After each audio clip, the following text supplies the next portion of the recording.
What is a personal services contract? A personal services contract is a way to help an individual qualify for Florida Medicaid, especially when this individual needs some assistance paying for medical bills associated with home health care or even assisted living expenses. So oftentimes what we'll see is a child or another relative or a close friend is providing care to an individual, and that care is ongoing and oftentimes can be expensive. If this individual needs to qualify for Medicaid to assist with their expenses, but they have assets that are over the limit to qualify for Medicaid, the personal services contract is a great way to quote unquote spend down these assets without being penalized like you would for a typical gift or a transfer. So how this works is, let's say you have $50,000 in the bank and it's going to disqualify you to receive Medicaid benefits. So one of your options could be that we transfer this $50,000 asset to your caretaker, your caregiver that would be under this agreement with you, this personal services contract, to go to essentially pay for the care being provided for you. When we do it this way, as long as this $50,000 is reasonable, as a reasonable fee for their services, it actually takes it out of that Medicaid gifting or transfer restriction. So it's not looked upon as a penalized activity for Medicaid. And what can happen is you can transfer this money over to the caretaker.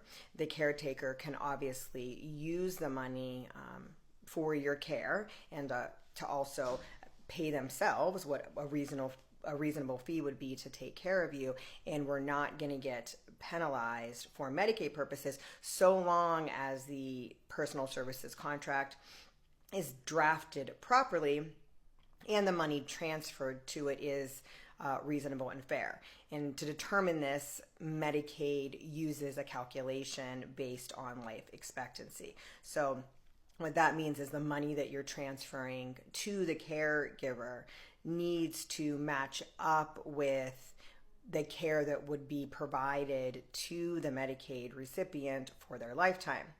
So obviously, the older the person is, especially older and in poor health, the less their life expectancy is going to be. So less money could be transferred into this caretaker type agreement. However, if you set this agreement up a little in advance of needing Medicaid, which is possible to do, you would have a longer life expectancy allotted towards the agreement, which means you could essentially transfer more money into the agreement. Now, some of the benefits for using a personal services contract is this money can essentially almost be used for estate planning purposes, meaning you transfer it over to the caregiver. The money can definitely be utilized for your care during your lifetime or to pay for your care, but what's left over in that agreement goes to the caregiver. You're basically essentially transferring this money to your family member, to a close friend, whoever you're choosing as a caregiver, rather than essentially needing to give the whole chunk to the government. So it can be utilized sort of for an estate planning method.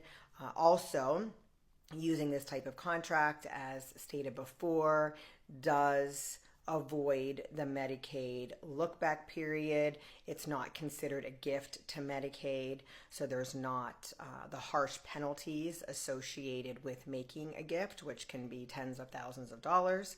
Nobody wants that.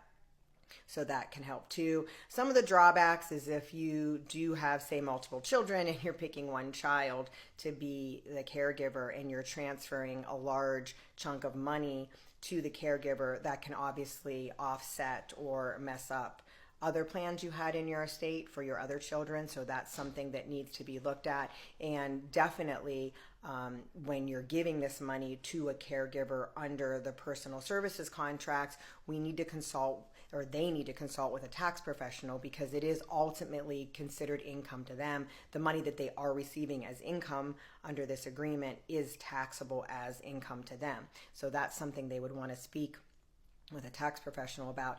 And these reasons and others is why you definitely want to have a qualified elder law attorney draft the agreement, because the terms of the agreement have to also be what Medicaid would approve. And there's specific case law out there that determines what needs to be in these types of agreements. So rather than to just try to draft one yourself or, wing it, it would be way better and advisable to speak to a qualified elder law attorney who knows exactly what needs to be in these types of agreements. So I hope that explains what a personal services contract is. If you have any other questions regarding Medicaid, Medicaid qualification, estate planning, or elder law, and you're in Florida, please contact our firm, atCause Law Office. The link is in my bio.